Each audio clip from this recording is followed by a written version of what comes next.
प्रिया बेटी। जी माँ। बेटी वो सौंठ के लड्डू है, याद है? मैं दिल्ली से लेकर आई हूँ तेरे लिए। ले खा ले, शाबाश।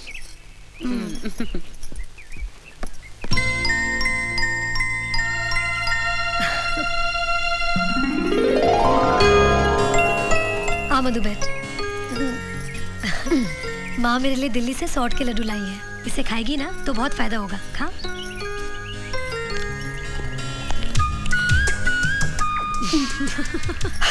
तीखा है ना? लास्ट ईयर जब मैं एक्स पे करी थी ना तो मुझे भी बहुत तीखे लगते थे, इसलिए माँ मुझे अपने सामने बिठाकर जबरदस्ती खिलाती थी।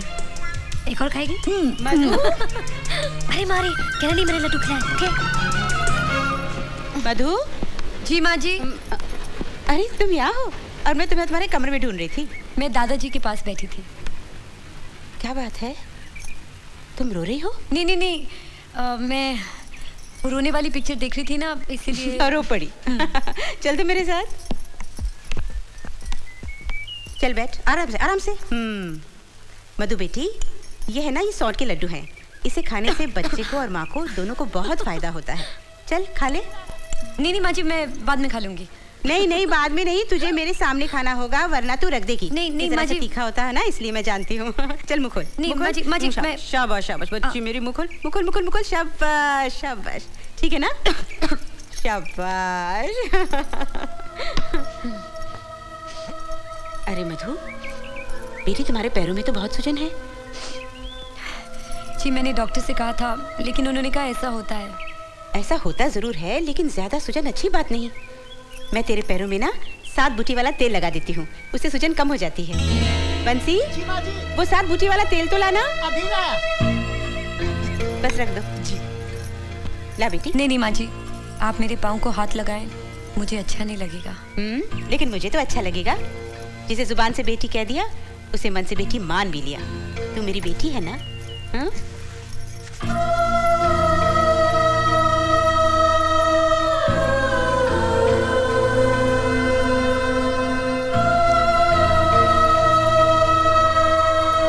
तुम्हारे परिवार में कौन कौन है बेटी?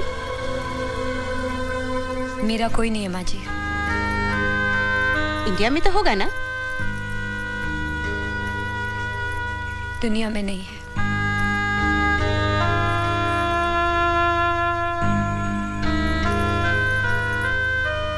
आज के बाद फिर कभी मत कहना कि मेरा कोई नहीं है।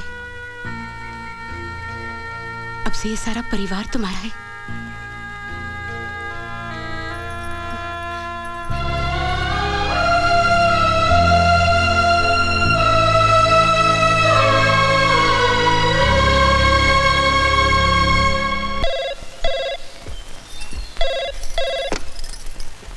हेलो, नमस्ते पंडित जी, कैसे हैं आप? हाँ जी, 1 मिनट। दादाजी। हाँ बेटा। पंडित जी का फोन है दिल्ली से। हेलो। हाँ पंडित जी नमस्कार। किसका फोन? हाँ क्या बोल रहे? पता ठीक है ठीक है, आप जैसा कहते हैं वैसा ही करेंगे। आप तैयारी कीजिए। हाँ अच्छा। किसकी तैयारी दादाजी? राज, पंडित जी ने प्रिया की गोद भराई की रस्म के लिए 18 तारीख का मुहूर्त निकाला है। अरे मुबारक हो। हम कल ही दिल्ली जाएंगे। अच्छा रंजीत, अरे बहू। राज, हम इंडिया कैसे वापस जा सकते हैं? मधु भी तो हमारे साथ होनी चाहिए ना? क्योंकि प्रिया की गोद भराई की रस्म 18 तारीख की फिक्स हो गई है। तुम राज के साथ ऑफिस चले जाओ और फॉरेन बोर्ड की मीटिंग बुलाकर सबको समझा दो। दादाजी ऐसा नहीं हो सकता क्या पंडित जी को यहीं पे बुला लें और यहीं पे गोद भराई की रस्म कर लें? क्यों? क्योंकि प्रिया की डिलीवरी की डेट इसी महीने और यहाँ पे मेडिकल फैसिलिटीज भी बहुत अच्छी हैं। अरे फैसिलिटी क्या बात कर रहे हो? एक फोन मार के सारी फैसिलिटीज मैं दिल्ली ट्रांसफर करा दूंगा। यहाँ के फैसिलिटी मिनिस्टर का नंबर क्या है? अरे यहाँ पर मिनिस्टर की फैसिलिटी ही नहीं है। अच्छा, इससे तो अच्छा बिहार है। राज बेटा, सारी मेडिकल फैसिलिटीज दिल्ली में मिल जाएंगी। और गोद भराई की रस्म तो वहाँ की जाती है जहाँ दोस्त हो, रिश्तेदार हो। You're right माँ, हम सब इंडिया चलते हैं। मधु, मैंने तुम्हारे हस्बैंड को प्रॉमिस किया था कि मैं तुम्हारी देखभाल करूंगा, क्योंकि तुम्हारी डिलीवरी की डेट और प्रिया की डिलीवरी की डेट एक ही दिन पे। लेकिन हम सब इंडिया जा रहे गोद भराई की रस्म के लिए और मैं दादाजी की बात कभी टाल नहीं सकता। लेकिन तुम्हारे हॉस्पिटल की बुकिंग्स वगैरह मैं सब कर दूंगा और जब भी तुम्हें लेबर पेन हो तुम खुद चली जाना, इतना मैनेज कर लेना प्लीज। अरे तुम्हारा दिमाग खराब हो गया क्या? ऐसी हालत में वो बेचारी अकेली कैसे जाएगी अस्पताल? दादाजी इसके पास और कोई चारा भी तो नहीं है ना? कौन है इसके साथ? और ये इंडिया भी तो नहीं चल सकती हमारे साथ? क्यों नहीं चल सकती? तुमने इसके हस्बैंड को प्रॉमिस किया था कि नहीं? जी किया तो था। सब लोग सुन लो, ये मेरा फैसला है कि मधु हमारे साथ दिल्ली जाएगी। क्यों बेटा, मुझे कोई एतराज तो नहीं है ना?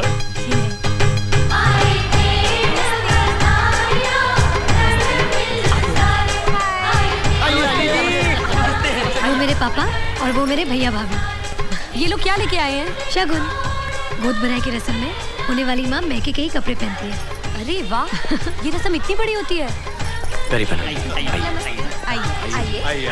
आइए पप्पू, जरा बात सुन। जी। वो पंडित जी चावल मांग रहे, जरा इंतजाम कर दे। फूड मिनिस्टर को फोन करो, कितनी बोरियां चाहिए आपको बताइए। ओहो हे भगवान, 2 मुट्ठी चावल के लिए तो मिनिस्ट्री में फोन करेगा। किचन से ला, किचन से ला। ओके। आइए आइए। Excuse me, yes. क्या आपने भाटिया अंकल को कहीं देखा है? देखा तो नहीं, क्यों क्या बात है? क्या आप मेरी नकल उतार रहे हैं? नहीं नहीं, ये मेरे बचपन की आदत है। आपकी माँ फतेहपुर के लाल बंगले में आया जाया तो नहीं करती थी ना? फतेहपुर के लाल बंगले में मेरी माँ कभी नहीं गई। बापू अक्सर जाया करते थे वहाँ।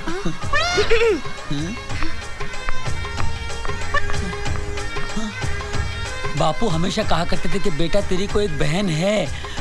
बापू। प्रिया, तेरे शगुन का जोड़ा आ गया है, अब जल्दी से तैयार हो जा। माँ जी, आप नीचे चलिए, मैं प्रिया को तैयार करके लाती हूँ। नहीं बेटी, तुम नीचे नहीं आ सकती। देखो, मैं तो चाहती थी कि तुम्हारी भी गोद भराई की रस्म मैं प्रिया के साथ करूं, लेकिन पंडित जी ने कहा कि 2 गर्भवती एक साथ इस फंक्शन में नहीं शामिल हो सकती। ठीक है माँ जी। और प्रिया बेटी, आज बिल्कुल दुल्हन की तरह पूरे सुलह श्रृंगार करना। जी। औरत की जिंदगी में ये गोद भराई की रस्म बहुत बड़ी बात होती है, क्योंकि औरत के एक नहीं 3 जन्म होते हैं। पहला, जब वो किसी की बेटी बनकर इस दुनिया में आती है। दूसरा, जब वो किसी की पत्नी बनती है। और तीसरा, जब वो माँ बनती है। और माँ बनने से पहले ये गोद भराई की रस्म इसलिए की जाती है कि आने वाले बच्चे को इतने आशीर्वाद और दुआएं मिल जाएं कि उसका जन्म तकलीफ के साथ नहीं, खुशियों के साथ, खुशियों के साथ, खुशियों के साथ, खुशियों के साथ। अब तुम जल्दी से तैयार होकर नीचे आ जाओ, रस्म का वक्त हो रहा है बेटी। अरे राज, तुम यहाँ। अब प्रिया को बातों में लगाकर मत रखना, इसे तैयार होकर नीचे आना है। अच्छा? राज, मैं इस फंक्शन में नहीं जा सकती। क्यों? माँ ने कहा ये कोई मामूली रस्म नहीं है। ये पूजा प्रार्थना इसलिए है कि आशीर्वाद दुआएं हमारे बच्चे को मिले। इस रस्म में मेरी जगह मधु को बैठना चाहिए। लेकिन ये कैसे हो सकता है? अगर मधु मेरा दुल्हन का जोड़ा पहन ले तो घूंघट तो रहेगा ही ना, और किसी को मालूम ही नहीं पड़ेगा कि वो मधु है।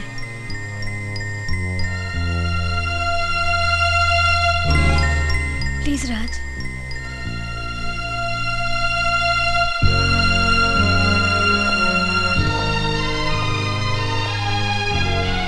मधु, तुम शगुन का जोड़ा पहन लोगी?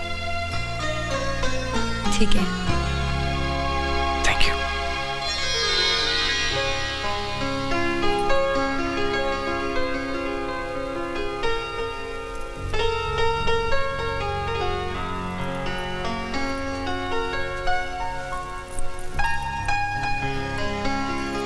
भाभी जी, जरा देख कर आओ ना, प्रिया रेडी हुई कि नहीं हुई। ले आओ जल्दी से। जी दीदी। मामी, मैं देख था। मामी देखे था। देखा? अच्छा भाई, तू ही ले आ।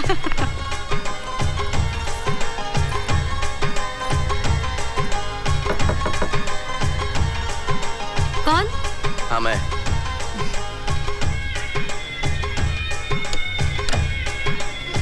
मधु रेडी होगी? हाँ रेडी हूँ। ओह माय गॉड, लड़कियाँ। अरे मैं तो मंगलसूत्र पहना नहीं। सुनो, मैं पहना लेता हूँ, तुम जाओ। अच्छा ठीक है, मैं उस तरफ चली जाती हूँ। मैं तुझे प्रणाम करता हूँ। भगवान करे तेरा बच्चा जुग जुग जिए, और जैसे सूरज सारी दुनिया को रोशन करता है, तेरा बच्चा मेरे वंश का नाम रोशन करे।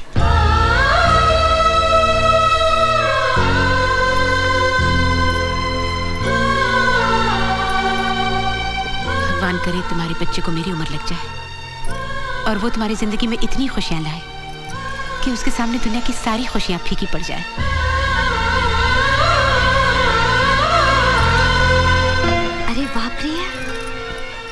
में मेहंदी का रंग कितना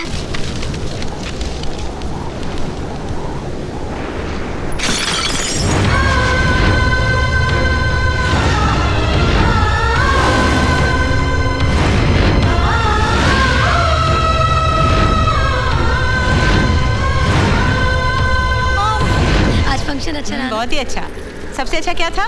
बाबूजी का डांस। क्या बोलती हो? क्या तूफानी हवा चल रही है? मैं इन खिड़कियों को बंद करवा देती हूँ। देखो रात भी बहुत हो गई बेटे, तुम जाकर सो जाओ अच्छी तरह उठकर। जीती रहो। बंसी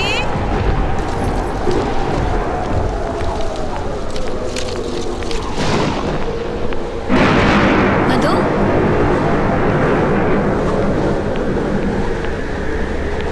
मधु, मधु,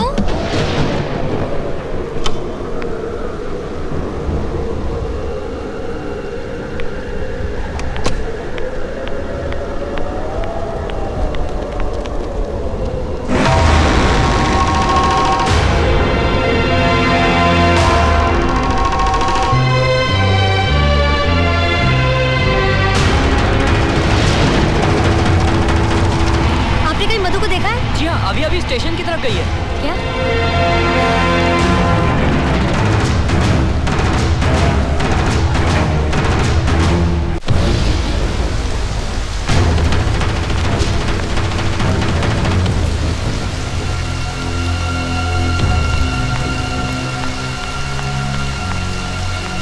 मधु, कहाँ जा रही हो तुम?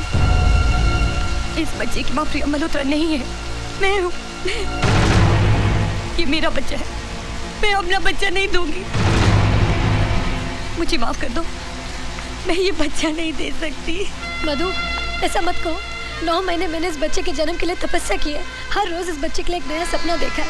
इस समय मैं और राज ही नहीं, हमारा पूरा परिवार एक एक दिन गिनकर इस बच्चे के जन्म का इंतजार कर रहा है। इसके साथ हमारी पूरी खुशियाँ जुड़ी है। मधु, मैं अपनी जान दे दूंगी, लेकिन अपना बच्चा नहीं दूंगी। मधु, मेरी तरह तुम में कोई कमी नहीं है। तुम शादी कर सकती हो, फिर से माँ बन सकती हो, लेकिन मैं तो अधूरी हूँ।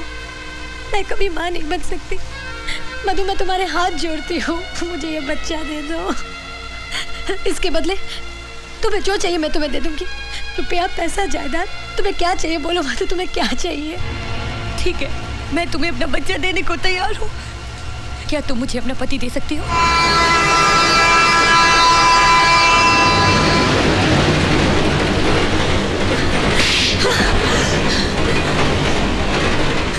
आखिर तूने अपनी औकात दिखाई दी। मैं समझती थी कि वैश्या भी एक औरत होती है, लेकिन तूने साबित कर दिया कि एक वैश्या कभी किसी का भला नहीं कर सकती। वो सिर्फ घरों को तोड़ सकती है। मैंने तुमसे तुम्हारा पति मांगा, तुमने मुझे मेरी औकात याद दिला दी। तुम तो एक माँ से उसकी औलाद मांग रही हो।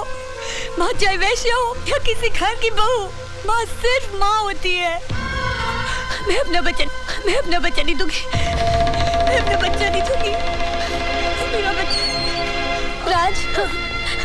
राज, वो हमारा बच्चा देने से मना कर रही है। अरे प्रिया, प्लीज उसकी हालत तो देखो। मधु, मधु, मधु, मधु, मधु, डॉक्टर दादा को फोन करो जल्दी।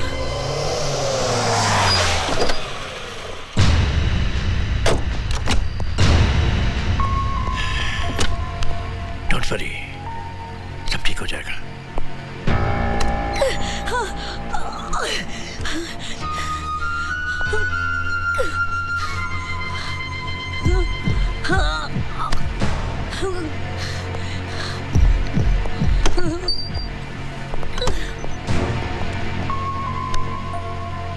मधु की स्कैनिंग हो रही है, थोड़ी देर में पता चल जाएगा कि क्या कॉम्प्लिकेशंस हैं।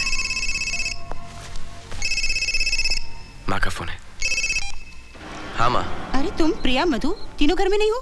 कहाँ हो तुम सब? माँ, हम लोग अस्पताल में हैं। मधु और प्रिया को लेबर पेन शुरू हो गए थे, तो मैं यहाँ पे ले आया। क्या? मैं ये खुशखबरी सबको सुनाती हूँ। हम सब हॉस्पिटल पहुँच रहे हैं। अच्छा? नहीं माँ, नहीं, आप लोग आराम से आइए, ठीक है? डॉक्टर दादा मेरे साथ हैं। उफ, मैं बस आ रही हूँ। एक्सक्यूज मी, डॉक्टर ने आपको अंदर बुलाया है। कम।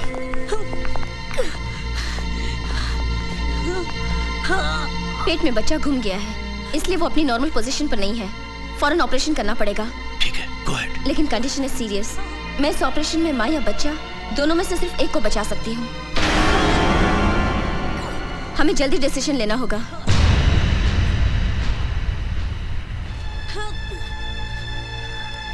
डॉक्टर, आप माँ को बचाइए, माँ को बचाइए, माँ को बचाइए, माँ को बचाइए। इन्हें ऑपरेशन थिएटर में ले जाने की तैयारी कीजिए। नर्स, मिस्टर राज के सिग्नेचर लीजिए।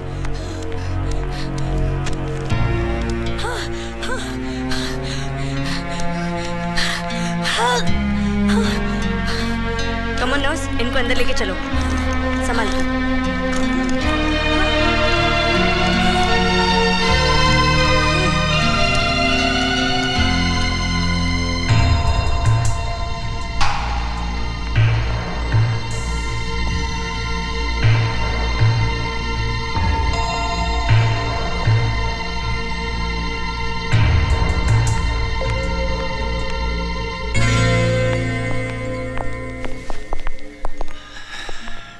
गुड न्यूज़, ऐसा बहुत ही रेयर केस में होता है।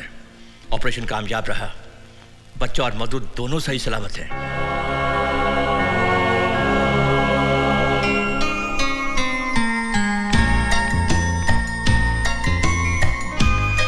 मुबारक हो, लड़का हुआ है।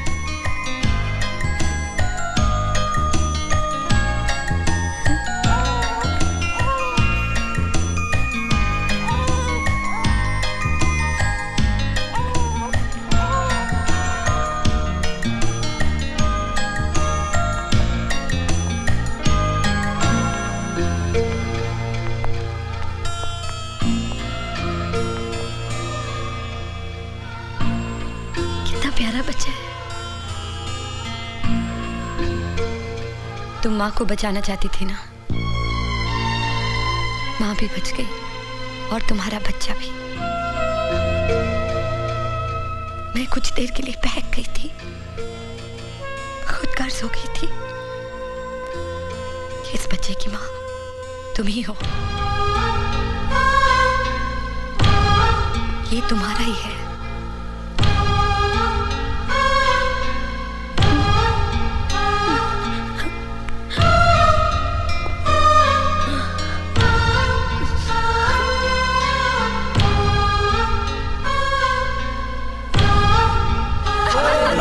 मेरे परपोते को मुझे दो ना।